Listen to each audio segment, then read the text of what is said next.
Hello tout le monde, on se retrouve enfin pour une nouvelle recette de friandises pour hamster, cette fois-ci qui sera adaptée aussi aux hamsters hybrides.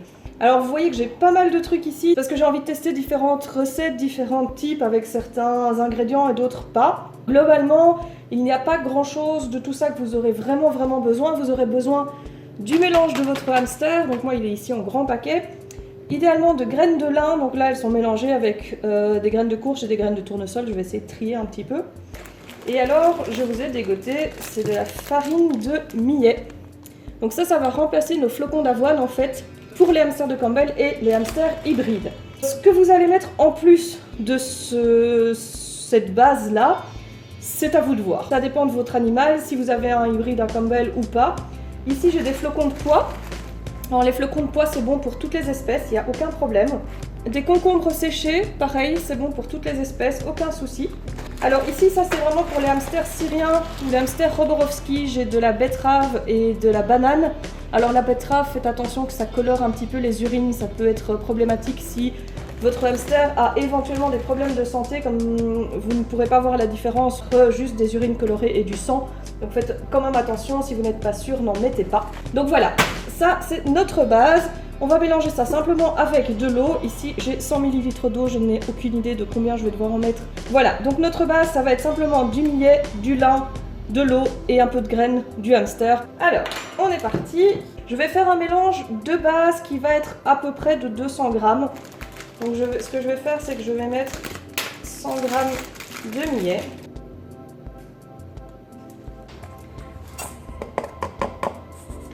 Et donc il me reste 100 grammes à compléter. Alors je vais mettre du lin. Donc là je rappelle, j'ai lin, courge et tournesol en même temps. J'essaye d'avoir le plus possible de graines de lin.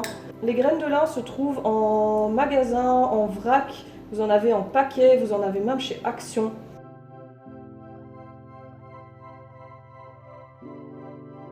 Je mets 20 grammes de beaucoup de lin et un petit peu des autres graines qu'il y a dedans. Je vais prendre mon mélange pour hamster. Je vais essayer d'avoir uniquement les petites graines. Donc il y a un peu d'insectes séchés dedans. Si vous n'en avez pas parce que vous avez pris, vous pouvez prendre par exemple un bête mélange à oiseau de volière ou un mélange à grande perruche. Si vous avez pris ce genre de mélange, il n'y a pas d'insectes dedans, mais c'est pas dérangeant. Ça reste une friandise, je le rappelle, et pas du tout le mélange de base. Donc ici on a 30 grammes de son mélange de base. On va rajouter. Je vais rajouter les flocons de pois d'abord. Donc j'ai 10 grammes de flocons de pois.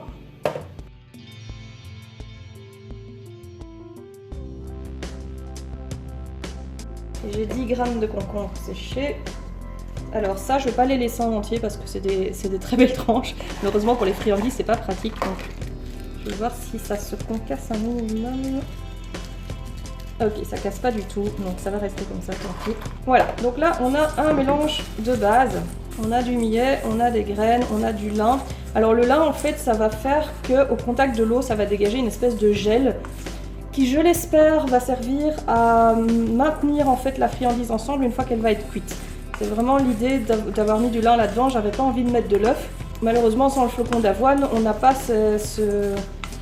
cet élément qui va maintenir tout ça ensemble, donc j'espère qu'avec le lin ça suffira. C'est la première fois que je teste avec la farine de millet, donc on va voir ce que ça donne. Alors je suis en train de me dire que les concombres en entier ça va rendre les friandises assez friables. Du coup ce que je vais faire c'est que je vais les enlever, je les rajouterai au-dessus en dernier, comme ça c'est pas coincé au milieu de tout. Faire et défaire, il paraît que c'est toujours travaillé.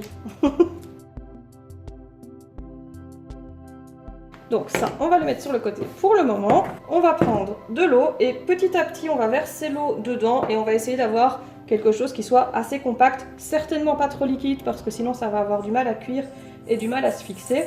Une fois que j'aurai fait cette pâte, je vais la diviser en deux et d'un côté, je vais mettre avec des betteraves et de l'autre, pas du tout.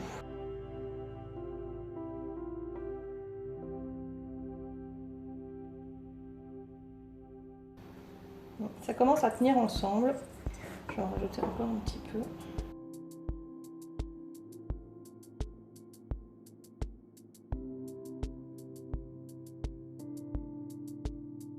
Là, ça m'a l'air pas mal au niveau de la consistance. Donc si j'appuie ensemble, ça tient.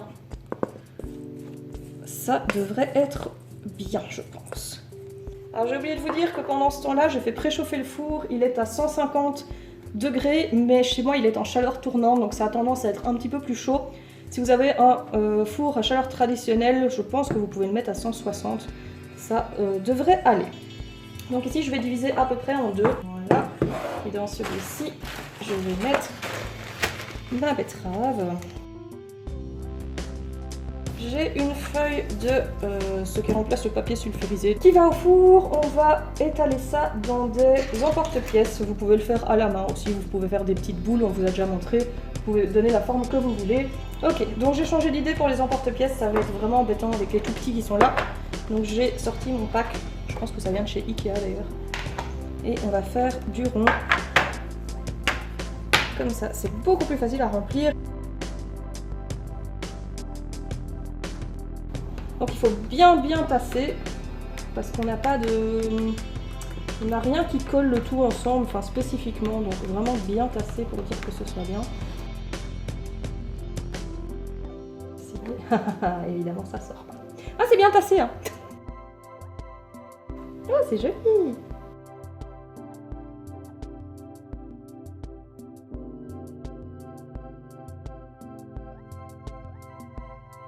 Voilà, donc j'ai fini ceux à la betterave. Alors même ici, comme ça, en les faisant, je me rends compte que c'est quand même... Je trouve que c'est fort friable. Du coup, j'ai repris un petit peu d'eau pour la deuxième partie du truc. Je vais juste... Donc là, j'ai repris 50 ml. Je crois que je vais ajouter la moitié. Essayer d'avoir une matière qui agglomère un petit peu plus. Dans le doute, je teste les deux méthodes. On verra bien ce que ça donne. Le but de la cuisson, c'est vraiment de les sécher, en fait. Donc on va faire évaporer l'eau, mais il faut que le reste tienne ensemble. Donc du coup, ceux où il y a plus d'eau, ça va être plus long à cuire. Mais j'espère que ça tiendra mieux que ça.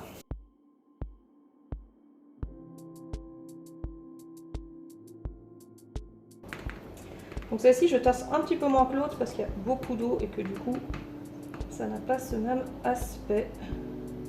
Donc j'ai 2, 4, 6, 8, 10, 12, 14 biscuits qui font à peu près 5 cm de diamètre. On va aller mettre ça au four. Je vais les oublier pendant au moins une demi-heure. Il y a des grandes chances que ça cuise beaucoup plus qu'une demi-heure. Petit aparté, j'avais beaucoup trop de concombres séchés. Tout ce qui est topping, tout ce qui est ce que vous mettez au-dessus, prenez au fur et à mesure pour ne pas gaspiller. Je mets ça au four, on laisse ça au moins une demi-heure et puis on viendra voir ce que ça donne. Ok, donc là ça fait quasiment 30 minutes. Ça a déjà vachement bien durci. Ouais, ceux-là sont encore un peu mous. À mon avis, les grands aussi.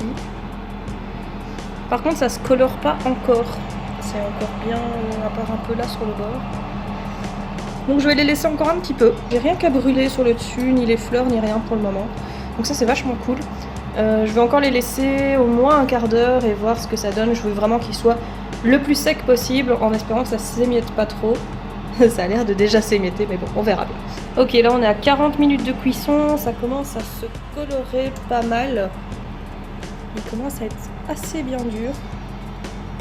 Ceux-là sont encore fort mous. Donc je vais couper le four, je vais le laisser fermer et on va laisser refroidir dans le four directement, comme ça va achever de sécher un petit peu tout ça et on verra d'ici une heure ou deux ce que ça donne.